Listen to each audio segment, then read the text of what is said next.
The shuttle landed with a soft bump, and Park Jisoo grabbed his bag from the overhead compartment. Through the small window, he could see the massive structure of orbital station Kepler-9 stretching out in every direction. Lights blinked in the darkness of space. Ships of all sizes moved around the station like fish swimming around a coral reef. Jisoo had seen many stations during his 5 years as a supply logistics officer. But Kepler-9 was different. This was neutral ground, a place where humans, aliens, and everything in between came to trade, talk, and sometimes fight. He was here for a simple job. Check the cargo manifests. Meet with some traders. Go home. Nothing special. He walked through the arrival gate and into the main corridor. The station was crowded with beings from dozens of species. Tall ones, with blue skin. Short ones, covered in fur. Some had too many eyes. Some had no eyes at all. Jisoo had learned long ago not to stare. In space, different was normal. A security officer in a black uniform stepped in front of him. The man was human, middle-aged, with tired eyes and a scar across his chin. "Lieutenant Park Jisoo?" the officer asked. "That's me. Come with me. Quick orientation before you go anywhere else."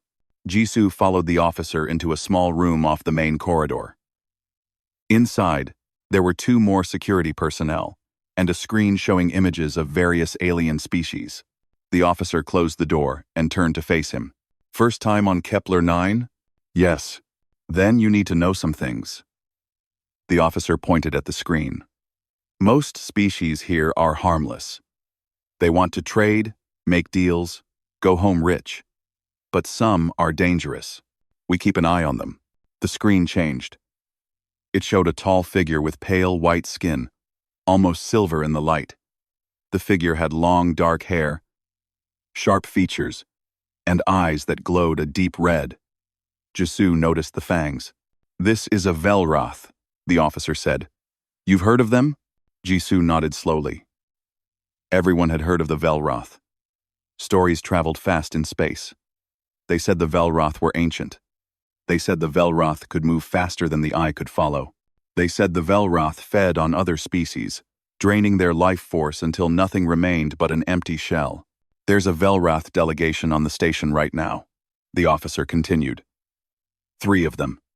They're here for some kind of diplomatic mission. We don't know what they want. And honestly, we don't care. Our job is to keep people alive. Have they caused trouble?" Jisoo asked. The officer laughed, but there was no humor in it. "The female leading their group has killed 3 ambassadors from other species in the last 10 years. Different stations, different circumstances, but always the same result. They got too close, and she drained them dry."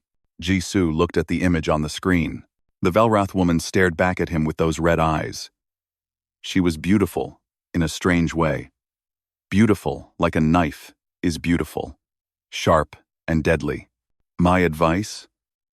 the officer said. "Stay away from them. If you see them in a corridor, walk the other way. If they try to talk to you, don't respond. And whatever you do, don't be alone with the female. Her name is Yuna. She chose a human name because she thinks it makes her less scary." He shook his head. "It doesn't." Jisoo thanked the officers and left the room. He found his assigned quarters, dropped off his bag, and spent the next several hours dealing with cargo manifests and supply schedules. It was boring work, but boring was safe. Boring meant no surprises. By evening, his eyes hurt from staring at screens. He needed a break. He'd heard the observation lounge on the upper level, had a good view of the nearby nebula, so he made his way there. The lounge was quiet. A few traders sat at tables, drinking and talking in low voices. The far wall was entirely transparent, showing the vast darkness of space, dotted with stars. The nebula hung in the distance like a cloud of purple and pink light. It was beautiful. Jisoo found an empty seat near the window and sat down. He ordered a drink from the automated server and leaned back, letting the tension drain from his shoulders. For a moment, he forgot about cargo manifests and diplomatic warnings. He just watched the stars. He didn't notice her approach. "Is this seat taken?" The voice was soft, musical, cold. Jisoo turned and felt his heart stop for a moment. She was standing right beside him. The Velrath woman from the security briefing. Yuna. She was taller than him by almost a head. Her skin was pale silver, smooth like marble. Her hair was long and black, falling past her shoulders like a dark waterfall. And her eyes, those red eyes seemed to glow from within, like embers in a dying fire. She smiled. Her fangs caught the light. "I asked if this seat is taken," she repeated. Jisoo's mind raced. He thought about what the security officer had said. Walk away. Don't respond. Don't be alone with her. But he was already alone with her. And walking away now seemed rude. Also, he realized with some surprise, he wasn't afraid. He should be afraid. Every instinct should be screaming at him to run, but instead, he just felt curious. "No," he said. "It's not taken." She sat down beside him. Her movements were graceful, almost liquid. She crossed her long legs and looked out at the nebula. "Beautiful, isn't it?" she said. "I've seen many nebulas in my life. Hundreds. But I still find them fascinating. So much energy. So much light. And completely unreachable." Jisoo nodded. He didn't know what to say. "You're human," she said. It wasn't a question. "Yes, I've never spoken with a human before. Your species is young, new to space. But I've heard interesting things about you." "What kind of things?" She turned to look at him. Those red eyes studied his face like he was a puzzle she wanted to solve. "That you're stubborn. That you don't give up easily. That you've fought wars against species much older and stronger than you, and somehow survived." She tilted her head. "And that you don't run away from things that scare you." Jisoo met her gaze. "Should I be scared of you?" Her smile widened. The fangs were very visible now. "Everyone else is," she said. "Every species on this station avoids me. They whisper when I walk past. They warn each other about the monster in the observation lounge." She paused. "But you didn't run when I sat down." "Why?" Jisoo thought about it. He honestly didn't know the answer. Maybe he was tired. Maybe he was curious. Maybe he was just stupid. "I guess I wanted to see for myself," he said finally, "whether the stories are true." Yuna laughed. It was a strange sound, light and dark at the same time. "And what do you think so far?" Jisoo looked at her. At her pale skin and red eyes and sharp fangs. At the monster everyone warned him about. "I think you're lonely," he said. Her smile faded. Something flickered in those red eyes. Something that looked almost like pain. "You're strange, human," she said quietly. "Very strange." She didn't leave. She stayed beside him, watching the nebula. And Jisoo found himself wondering what he had gotten himself into. They sat together for a long time, watching the nebula change colors as the station slowly rotated. Jisoo didn't know how much time had passed. An hour. Maybe 2. He had stopped counting. Yuna was quiet at first. She seemed surprised that he hadn't left. Every few minutes, she would glance at him like she expected him to suddenly realize his mistake and run away. But Jisoo stayed where he was. He had nowhere else to be. And something about her fascinated him. Finally, she spoke. "You want to know about me," she said. "I can see it in your eyes. The questions. Everyone has questions about the Velroth. But they're usually too afraid to ask." "I have questions," Jisoo admitted. "But I don't want to be rude." She laughed softly. "Rude? Human. I have been called a monster, a demon, a plague upon the galaxy.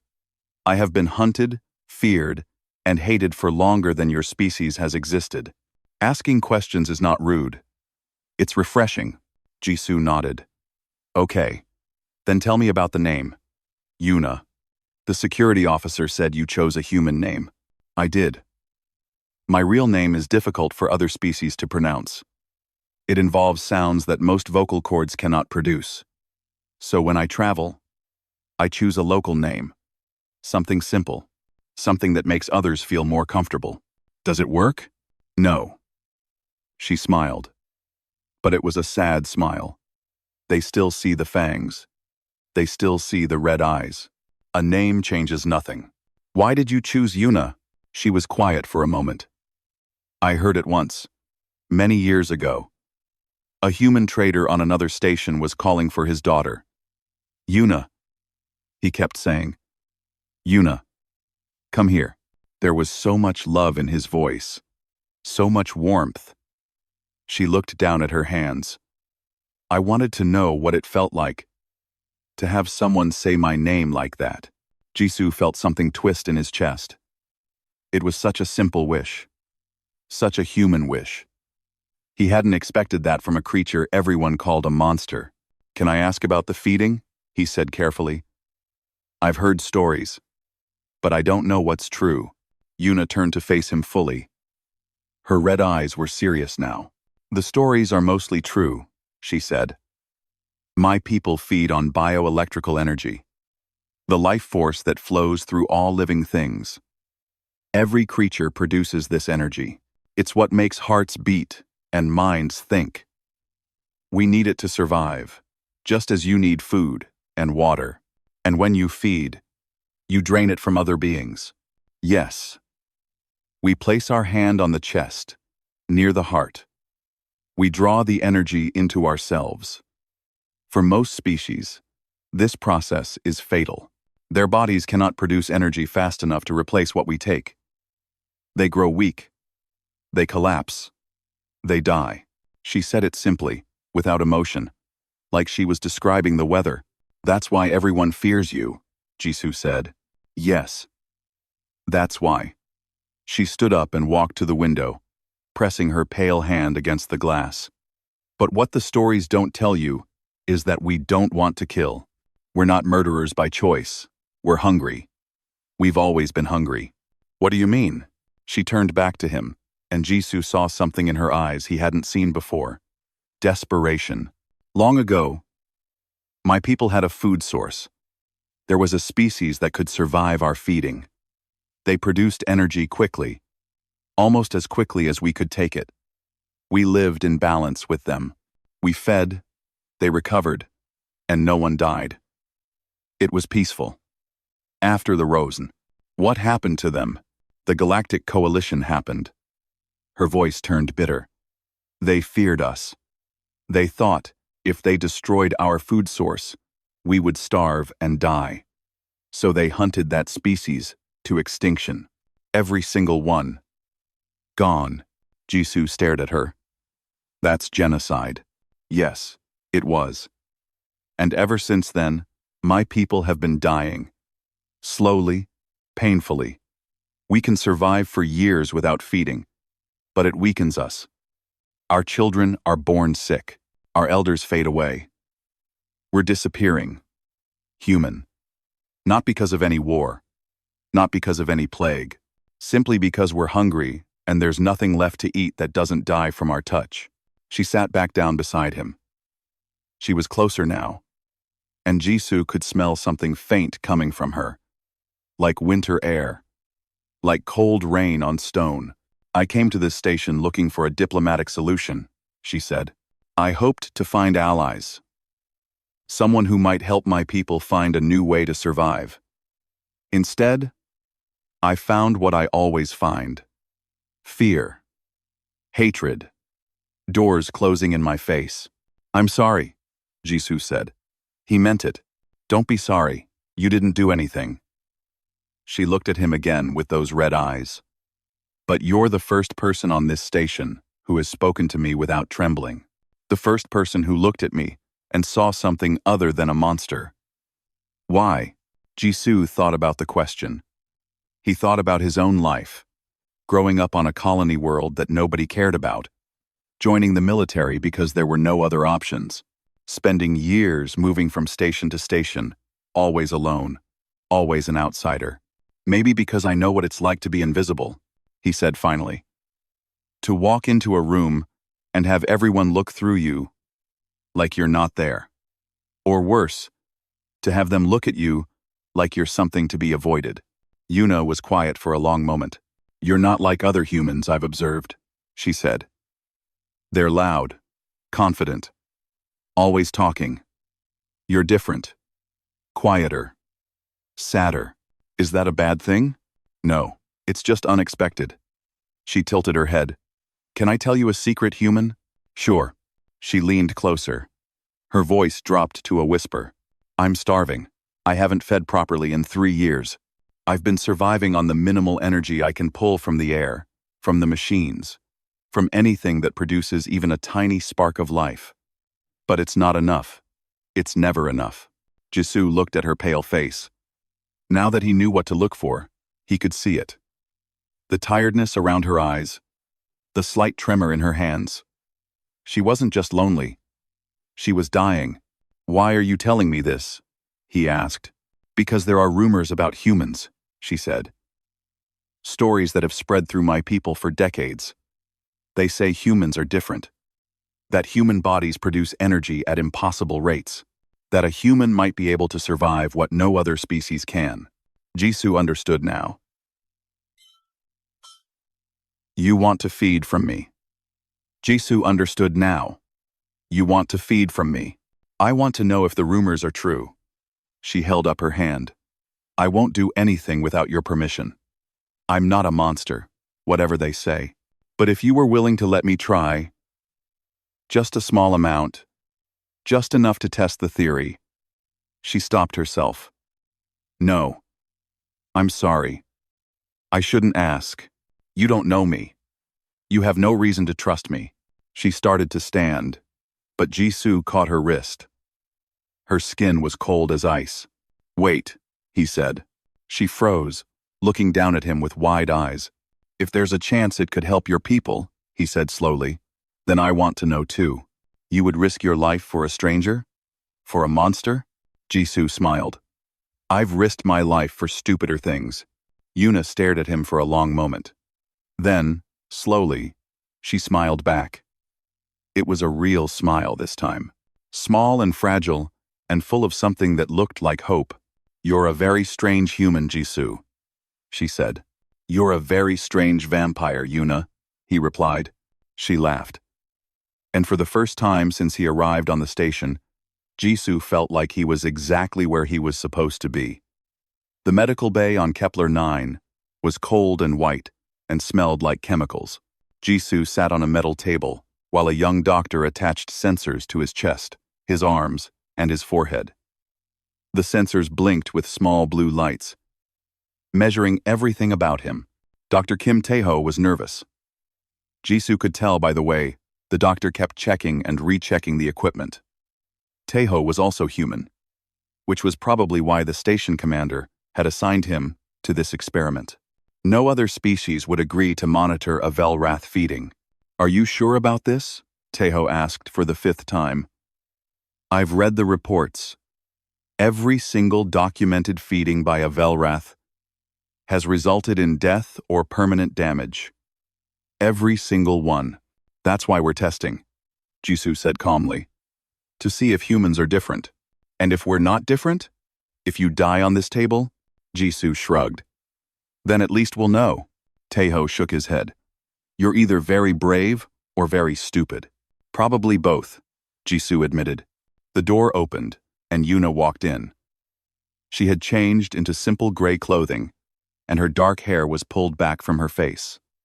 Without the shadows of the observation lounge, she looked even paler, almost like a ghost.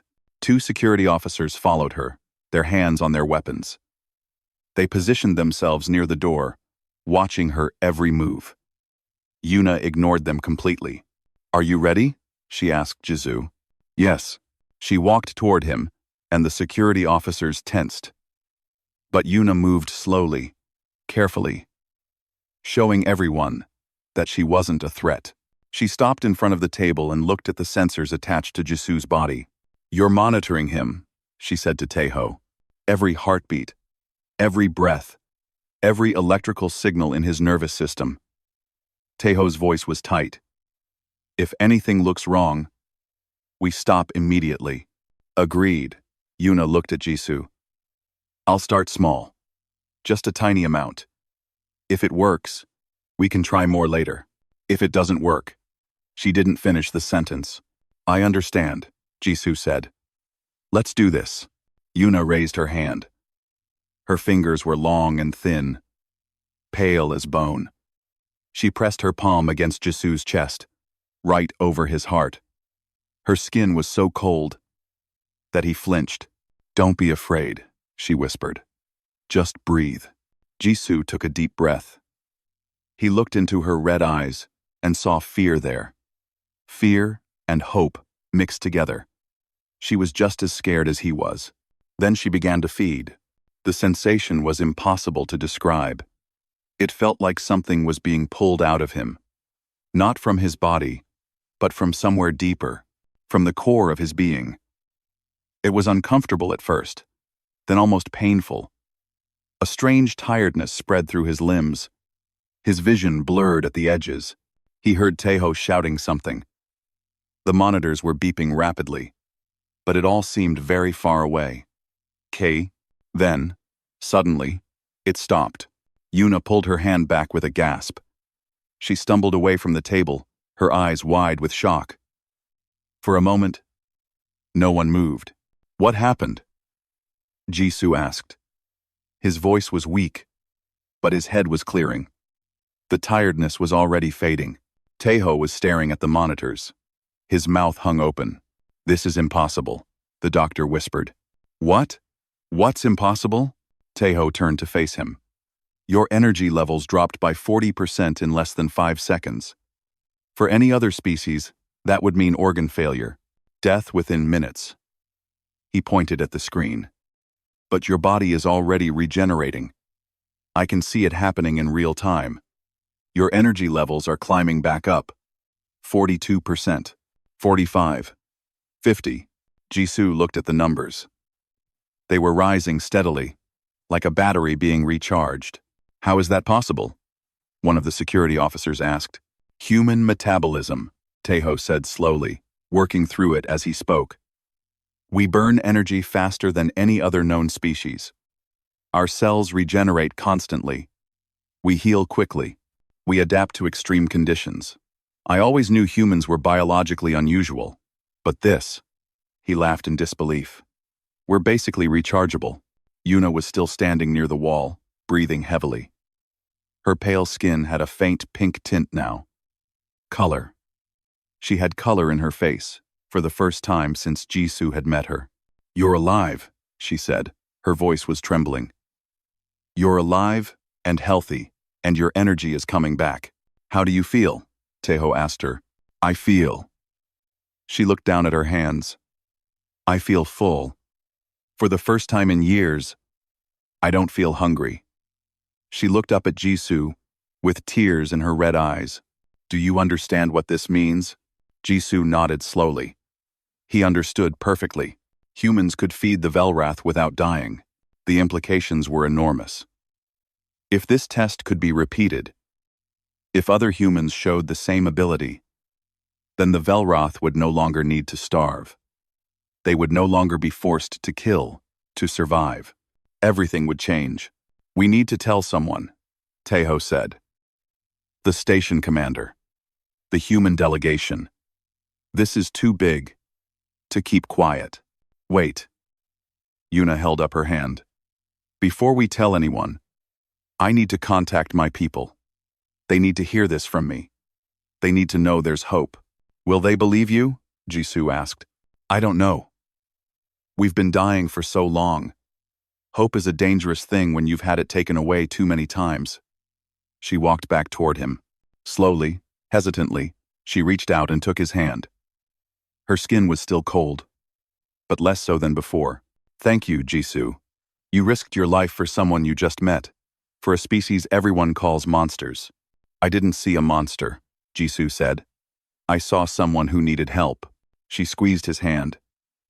You're a good person. I hope your people know how lucky they are to have you. Over the next few hours, everything moved quickly. Taeho sent his report to the station commander. The commander contacted the human diplomatic office. Messages were sent to Earth and to the human colonies. Meanwhile, Yuna contacted the Velrath homeworld through encrypted channels. Jisoo rested in the medical bay, eating extra food to help his body recover. The tiredness had faded completely, replaced by a strange energy he couldn't explain. He felt more alive than he had in years. Taeho sat beside him, looking at the data on his tablet. You know this is going to change everything, right? The doctor said. Humans and Velrath. If we can form an alliance, I know. The other species won't like it. The coalition that hunted the Velrath's food source to extinction. They did it because they were afraid of the Velrath becoming too powerful. If the Velrath have a new food source, if they're no longer weak and dying, the coalition will see that as a threat. I know, Jisoo said again. You could be starting a war. Jisoo looked out the window of the medical bay. Somewhere out there, beyond the stars he could see, there was a species dying of hunger. Somewhere out there, children were being born sick because their parents couldn't feed them. And here he was, a human who produced more energy than he needed, sitting in a comfortable room on a comfortable station. Maybe, he said slowly, or maybe I'm ending one. The door opened, and Yuna entered. Her eyes were bright, and she was almost smiling. I've spoken with the High Council, she said. They're sending a delegation. 30 of our most respected leaders. They want to see the evidence for themselves. They want to meet the human who survived a feeding. She looked at Jisoo with something that might have been affection. They want to meet you, Park Jisoo. The human who gave us hope. Jisoo nodded. He didn't know what the future would bring.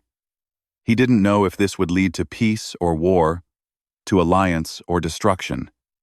But he knew one thing for certain. He had sat beside the monster everyone warned him about. And she had turned out to be just another hungry soul, looking for a reason to survive. Whatever came next, he would face it standing beside her. The Velrath ships arrived 3 days later. They came out of faster-than-light travel like shadows appearing from darkness.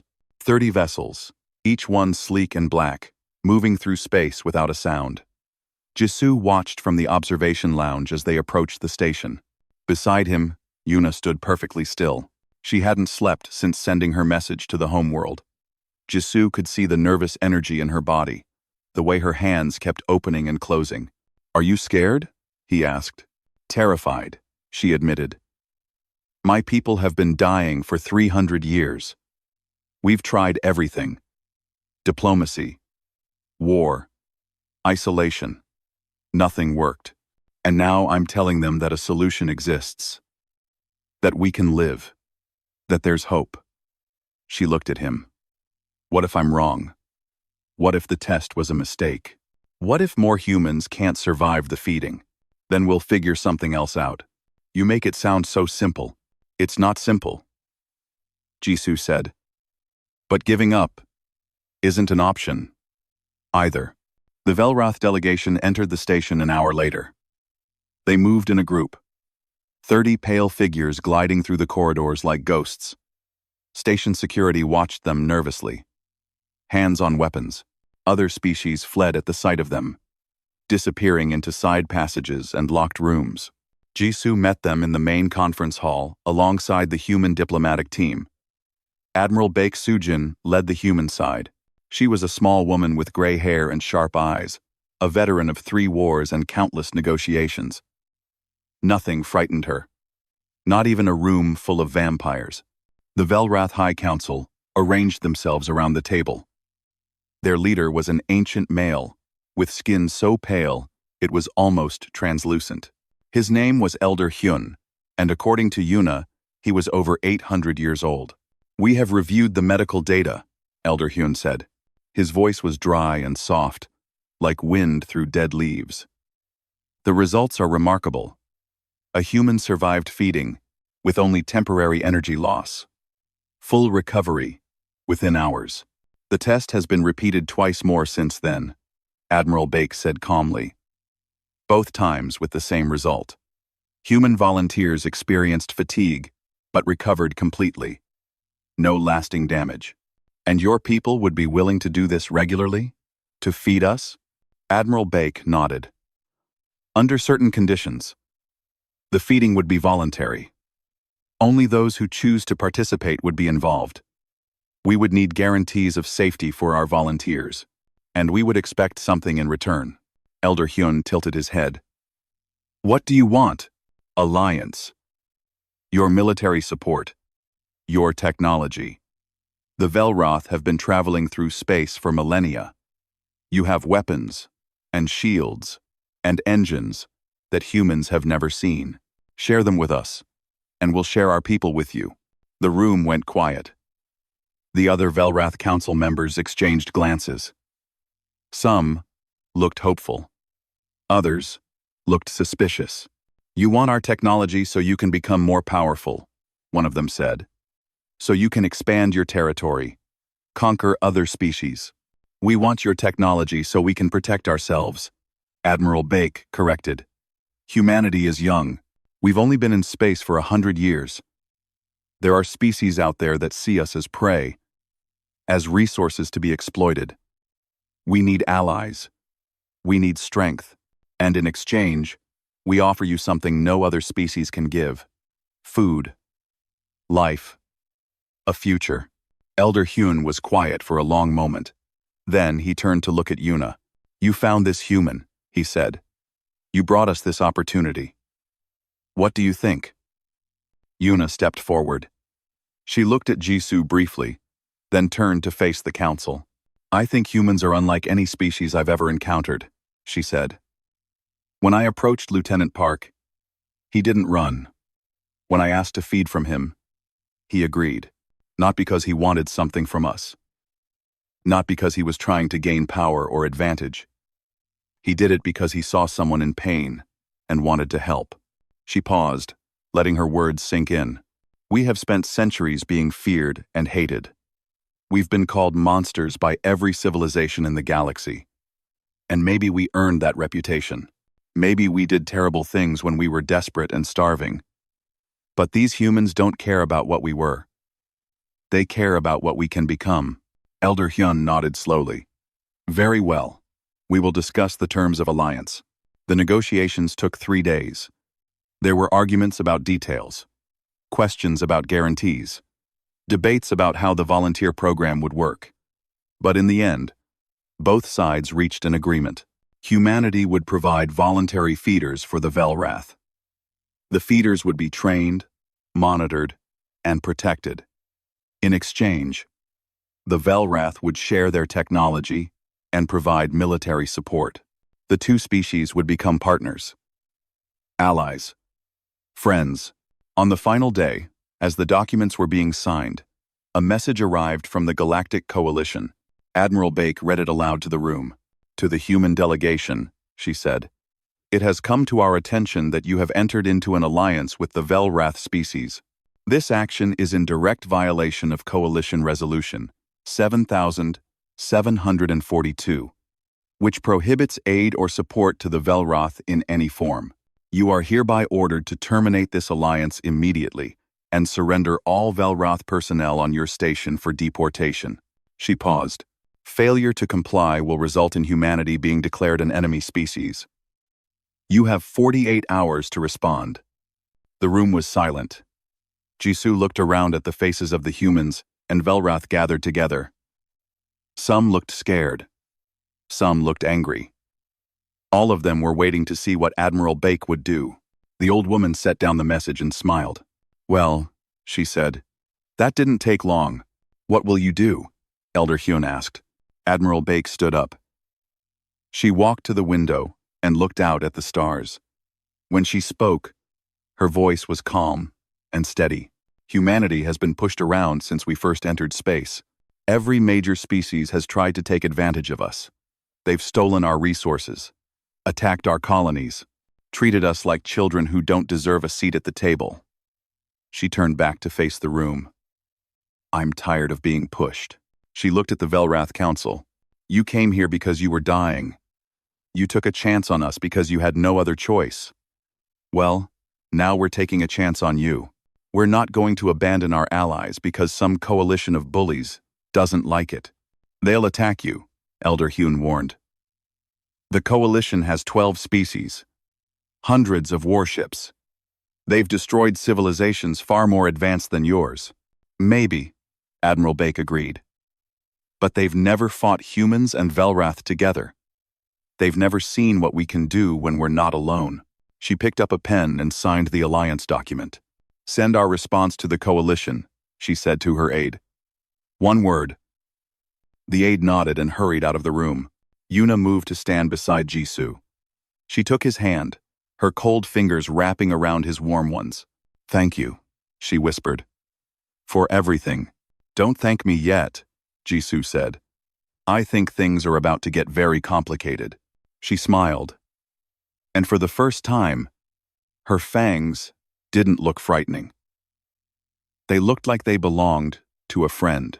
Complicated, she repeated. Yes, but at least we're not alone anymore. Outside the window, the Velrath ships hung in space beside the human vessels. 2 species, 2 histories, 2 futures, now linked together. The galaxy was about to learn what happened when the humans and the vampires stood together. 3 months passed after the alliance was signed. Jisoo had expected the coalition to attack immediately, but they didn't. Instead, they waited, watched, gathered their forces. The quiet was almost worse than war. During those months, everything changed. Human volunteers began arriving at Velrath colonies throughout the sector. The program was carefully organized. Each volunteer went through medical screening and training. They learned about Velrath culture, about the feeding process, about what to expect. Some were scared at first. Most stayed anyway. Jisoo was assigned to the Velrath homeworld as a liaison officer. It was a frozen planet orbiting a dying red star, a world of endless ice and dark skies. The Velrath had lived there for thousands of years, surviving in massive underground cities that stretched for hundreds of kilometers beneath the surface. When Jisoo first arrived, the cities felt like tombs. The streets were quiet. The buildings were dark. Most of the population was too weak to move, conserving every bit of energy they had left just to stay alive. But after 3 months, things were different. He walked through the main city with Yuna beside him. The streets were no longer empty. Velrath of all ages moved through the corridors, talking, working, living. Children ran past them, laughing. Actual laughter. Jisoo had never heard a Velrath child laugh before. It's incredible, he said. The change is incredible. Yuna nodded. She looked healthier than ever. Her skin still pale, her eyes still red, but there was strength in her movements now. Purpose. Life. The feeding stations have made everything possible, she said. Our people can eat regularly for the first time in generations. The weak are growing strong. The sick are healing. And the children. She stopped to watch a group of young Velrath playing some kind of game in a nearby plaza. The children are being born healthy, full of energy, full of life, full of life, full of life, full of life. I'm glad, Jisoo said.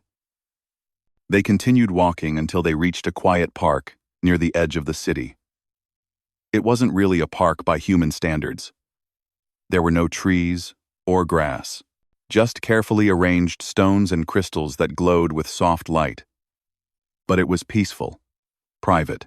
They sat together on a bench carved from ice. Can I ask you something? Jisoo said. Of course. Among your people, what does feeding mean?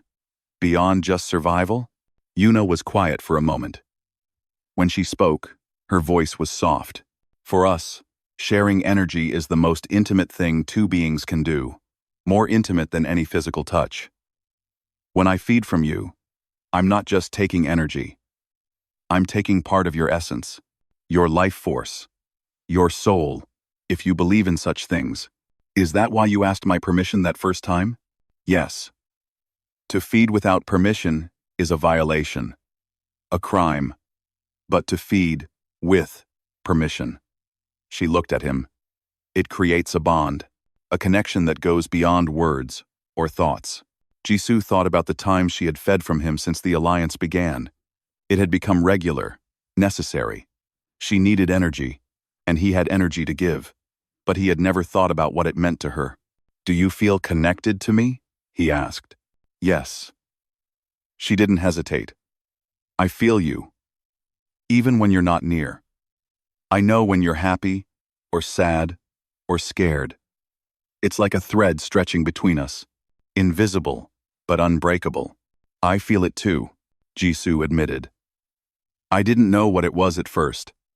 I thought I was just tired, or stressed. But it's you, isn't it? That feeling, at the edge of my mind. Yuna nodded. I should have told you sooner. I was afraid you would stop letting me feed if you knew. Why would I stop? Because bonds like this can be overwhelming. Because feeling someone else's emotions isn't always comfortable. Because... She paused. Because you might not want to be connected to a monster. Jisoo reached out and took her hand. Her skin was cold, but not as cold as before. Months of regular feeding had warmed her slightly. Or, maybe, he had just gotten used to her temperature. You're not a monster, he said. You never were. She looked at their joined hands. Her fingers were long and pale against his shorter, darker ones. Two different species. Two different worlds. Connected in a way neither had expected. My sister would have liked you, she said quietly. Your sister? Her name was Sora. She was younger than me.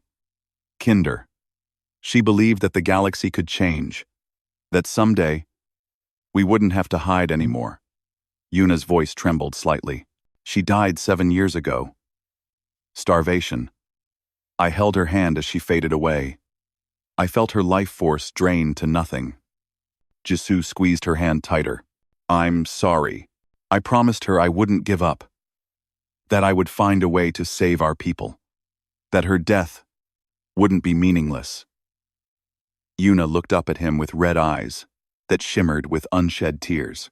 When I met you, when I realized what humans could do for us, I felt her with me. I felt like she was telling me that I had finally kept my promise. They sat in silence for a while.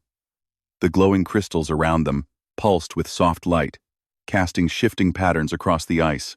Tell me about your family, Yuna said finally. Jisoo shrugged. Not much to tell. I grew up on a colony world. Small, poor. My parents worked in the mines. They died when I was 17. Accident. I joined the military because there was nothing else for me. No brothers or sisters. No, just me. So we're both alone. Jisoo looked at her. We were alone. Not anymore. She smiled. It was a small smile, but it was real. That night, Jisoo fed her again. They sat in her quarters, a simple room carved from the ice like everything else on this world. She placed her hand on his chest, and he felt that familiar pull, the energy flowing out of him and into her. But this time, something was different. He felt her too. Not just her hand on his chest, but her emotions, her gratitude, her hope, her fear, her affection, all of it flowing back to him through that invisible thread connecting them. When she finished, she didn't pull away immediately. She stayed close, her hand still resting over his heart. I care about you, she whispered. More than I should. More than I intended. Is that a problem? I don't know. Everything is changing so fast. The alliance. My people. The war that's coming. She looked into his eyes. I don't know what the future holds. I don't know if either of us will survive what's coming. Then we'll face it together, Jisoo said. Whatever happens. Together. She leaned forward, and pressed her forehead against his. It was a gesture he had learned meant trust among the Velroth. Complete trust. The kind that couldn't be broken. Together, she agreed. Outside, the frozen world continued its slow orbit around the dying star. But inside that small room, two beings from different worlds had found something rare. They had found each other, and for now, that was enough. The coalition attacked without warning. Jisoo was sleeping in his quarters on the Velrath homeworld when the alarm started screaming. Red lights flashed through the corridors. Voices shouted orders in languages he didn't understand. He grabbed his uniform and ran. Yuna met him halfway to the command center. Her face was pale, even for a Velroth. Her red eyes were wide with fear. "They're here," she said. Over 200 warships. They came out of faster-than-light travel right at the edge of the system. How long until they reached the planet? 6 hours. Maybe less. They ran together to the command center. A massive room filled with screens and officers from both species. Admiral Baek Sujin was already there, standing in front of a holographic display that showed the approaching enemy fleet. The display was covered in red dots. So many red dots. Redder. "What do we have?" the Admiral asked.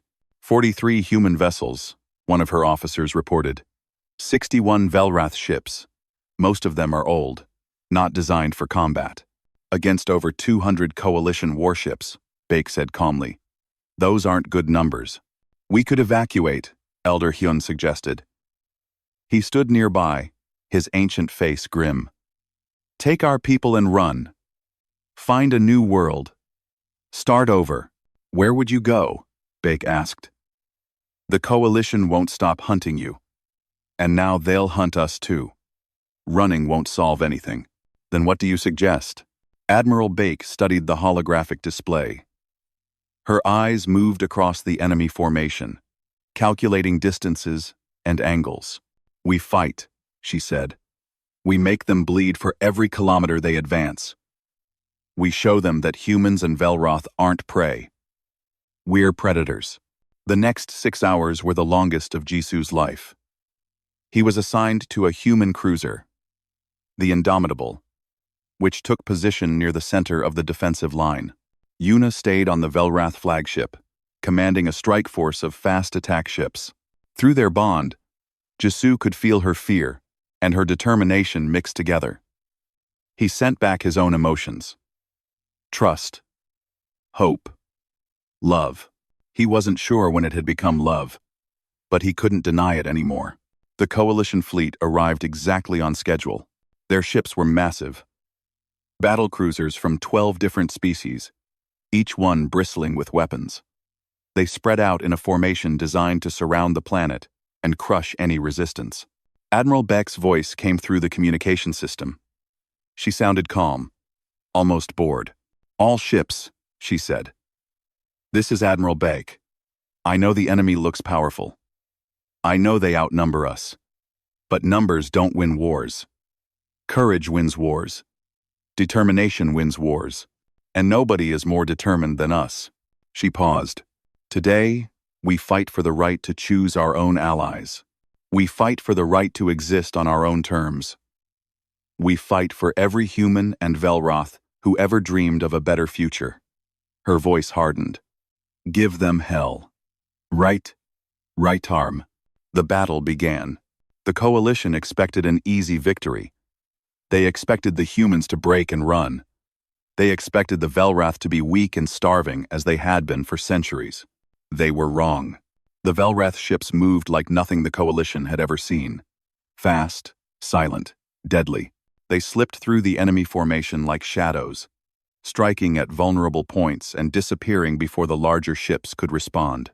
Every Velrath pilot was fully fed, operating at peak strength for the first time in generations.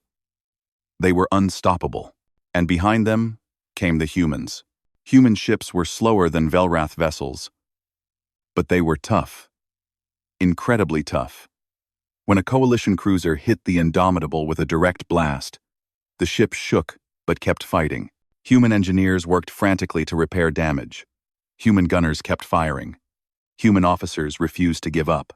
Jisoo manned a weapons station, targeting enemy fighters that tried to break through the defensive line.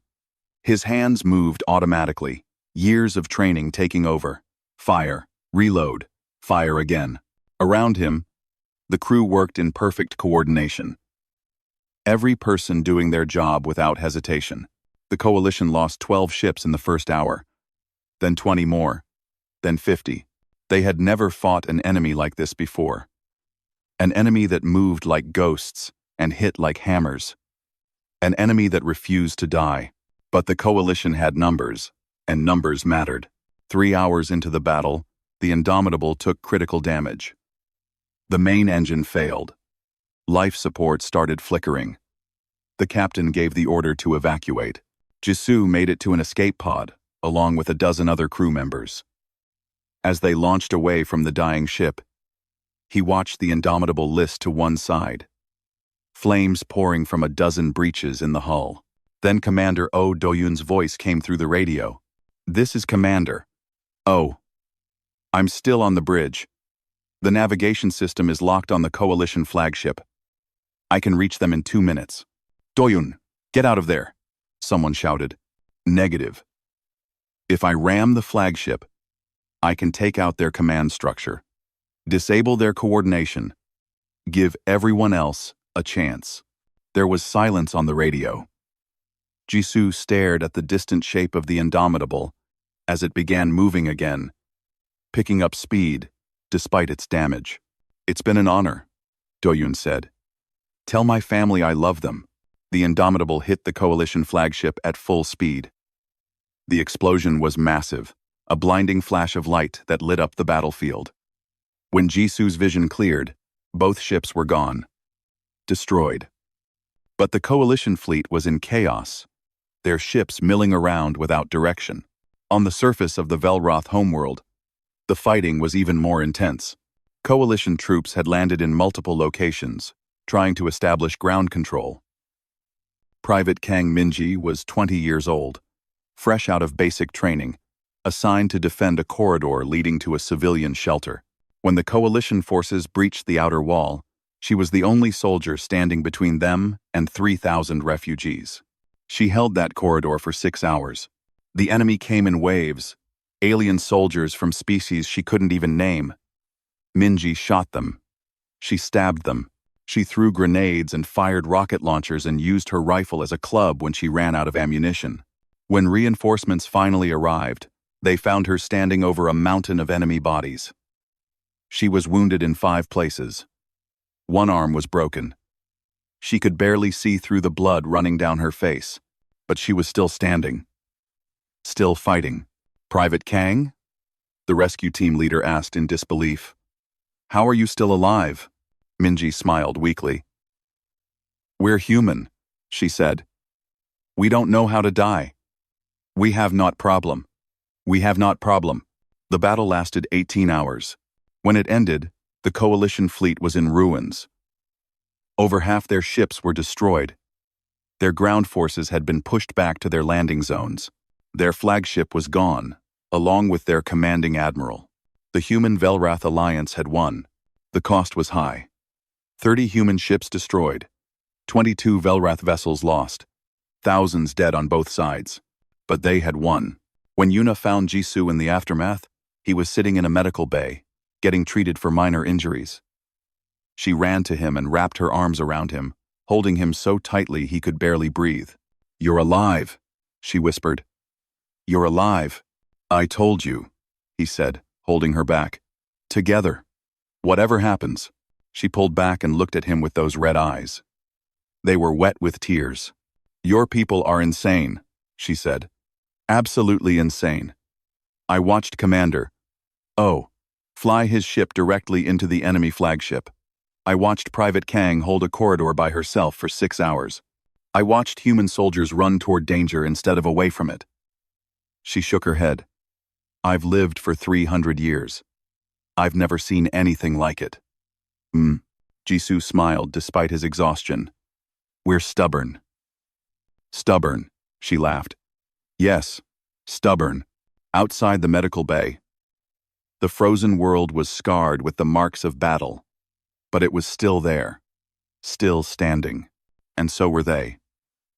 1 year after the Battle of the Velrath homeworld, the galaxy was a different place. The coalition had shattered. 3 of the 12 species had withdrawn completely, wanting nothing more to do with the war. 4 others had sent diplomatic messages, asking for peace talks. The remaining 5 continued to protest but did nothing. They had learned what it cost to attack the human Velrath alliance. They weren't eager to learn that lesson again. Jisoo stood on the observation deck of New Dawn Station, the first joint human Velrath space station ever constructed. It hung in orbit above a planet called Sanctuary, a world chosen specifically because it was neutral territory, belonging to neither species. Below him, construction drones moved in endless patterns, building the first colony on Sanctuary's surface.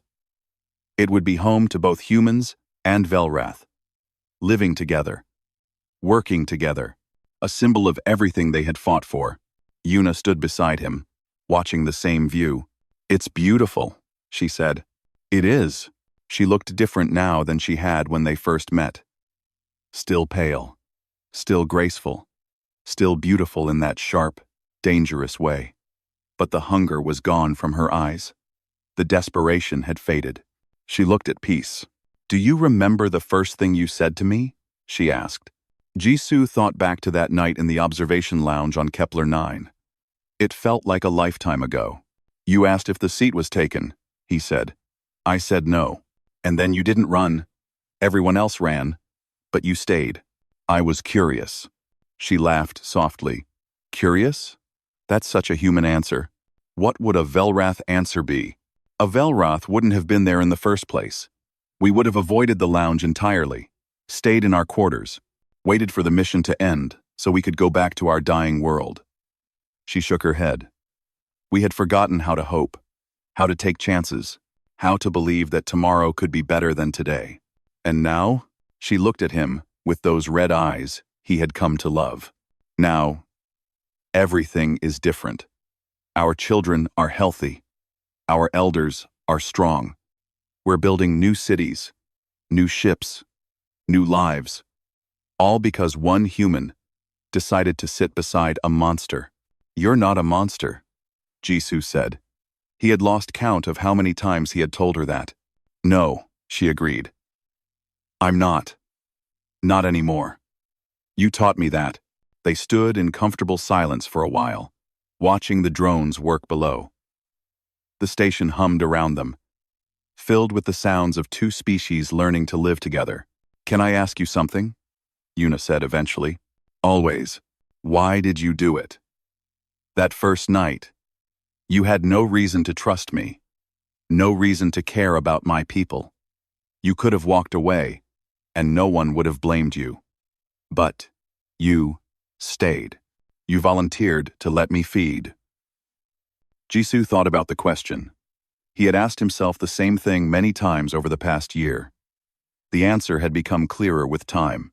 "Because we've been the monsters in someone else's story before," he said slowly. "Humans, I mean. Throughout our history, we've been afraid of people who were different. We've hurt them, killed them, called them monsters, just because we didn't understand them." He turned to face her fully. "We know what it's like to be hated for what you are, to be feared because of things you can't control.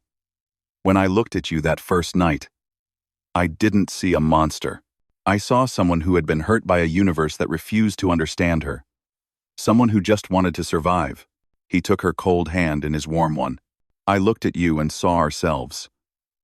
A reflection of every mistake humanity has ever made. And I thought, maybe this time, we could do better. Maybe this time, we could choose understanding instead of fear." Yuna was quiet for a long moment.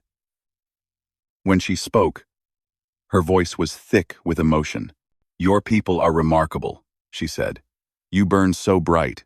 You live such short lives compared to us. But you fill those lives with so much passion, so much determination. You run toward danger. You sacrifice yourselves for strangers. You refuse to accept that anything is impossible. She stepped closer to him. I've lived for 300 years. I thought I understood what it meant to survive. But you've taught me something different. You've taught me what it means to truly live. The station shook slightly as a new ship docked at one of the upper ports. Jisoo looked up and saw the markings on the hull. It was a Velrath transport, bringing more colonists to Sanctuary. More arrivals, he said. Yes, families this time. Parents bringing their children to see the new world. Yuna smiled. Children who were born healthy. Children who will never know what it's like to starve. That's what we fought for. That's what you gave us.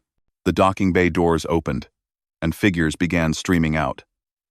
Velroth families, tall and pale, moving with their characteristic grace. But there were humans among them too. Volunteers who had chosen to live alongside their new allies. Friends. Partners. In a few cases, something more. Jisoo saw a human child holding the hand of a Velrath woman, chattering excitedly about something. The Velrath listened patiently. Her expression, fond.